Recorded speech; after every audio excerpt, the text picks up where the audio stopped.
Assalamualaikum warahmatullahi wabarakatuh. Selamat pagi Bapak Ibu semuanya. Perkenalkan saya Iis Nuriati, SMP IT Insan Kamil Karanganyar. Pada kesempatan kali ini saya akan menyampaikan aksi nyata saya melalui platform Merdeka Mengajar pada topik Merdeka Belajar. Adapun aksi nyata yang saya pilih adalah membuat strategi penerapan Merdeka Belajar. Baik, kita akan langsung mulai. Mohon izin saya untuk presentasi.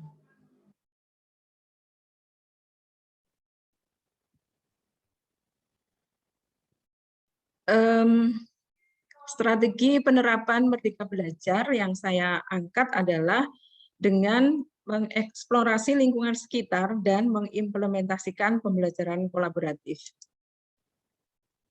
Sebelum masuk ke strategi, saya mengulang kembali mengenai apa itu Merdeka Belajar.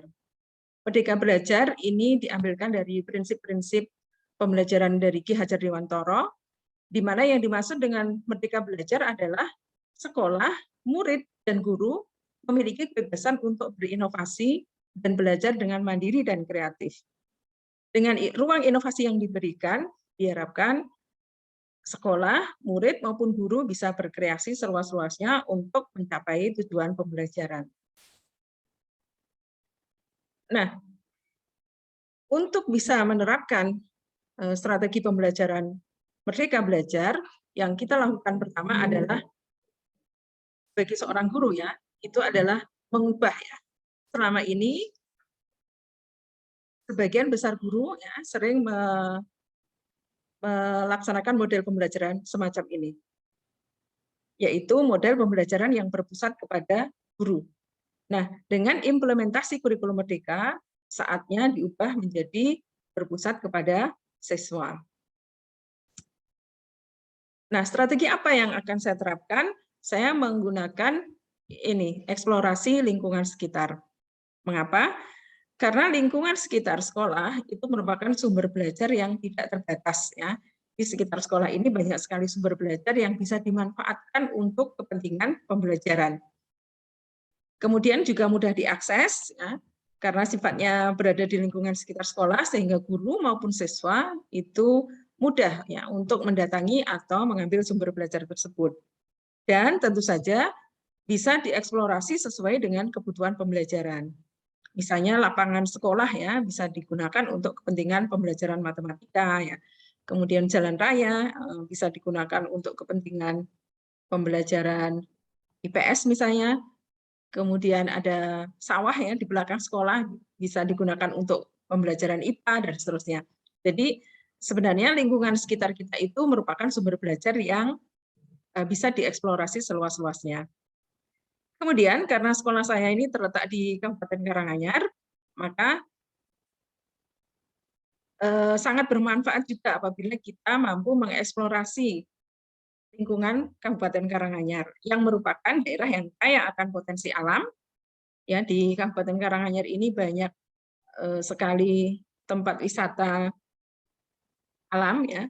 Kemudian lingkungan geografisnya seperti perkebunan ya, ada perkebunan teh, ada perkebunan karet dan sebagainya.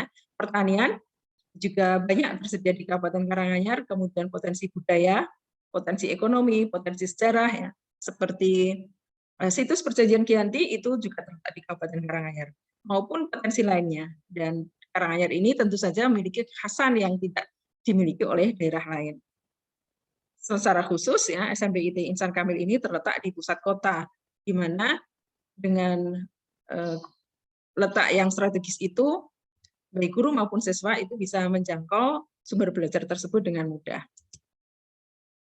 Secara khusus pula, karena saya mengajar bahasa Inggris, maka lingkungan sekitar itu sangat bisa diaplikasikan ya, dieksplorasi ya, sangat acceptable maupun accessible untuk pembelajaran bahasa Inggris, menggantikan dominasi buku paket maupun ceramah guru.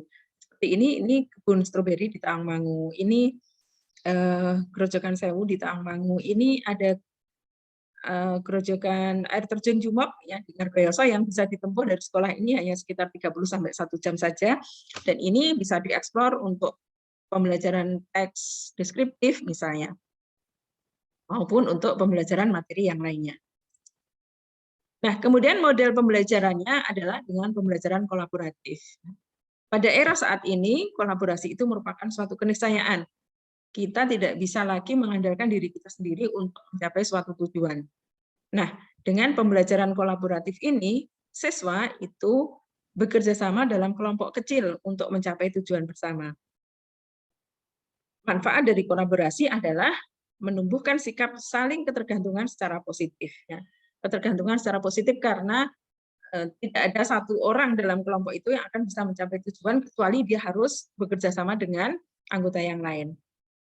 Kemudian juga menunjukkan sikap tanggung jawab setiap individu, di mana setiap individu itu memiliki tugas dan kewajiban yang berbeda dengan anggota kelompok yang lain, serta tentu saja adalah melatih keterampilan berkomunikasi secara interpersonal.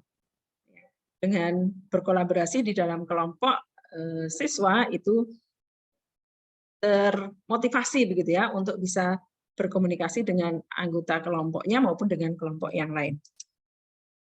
Nah, Bapak Ibu, dengan pembelajaran kolaboratif ini, yaitu pembelajaran yang berpusat kepada siswa, diharapkan siswa memiliki pengalaman belajar yang lebih banyak dan beragam. Dan tentu saja mampu mengembangkan salah satu kecakapan abad 21 yang diharapkan, yaitu keterampilan kolaborasi, termasuk juga di dalamnya adalah keterampilan berkomunikasi. Demikian yang bisa saya sampaikan, semoga bermanfaat. Terima kasih. Wassalamualaikum warahmatullahi wabarakatuh.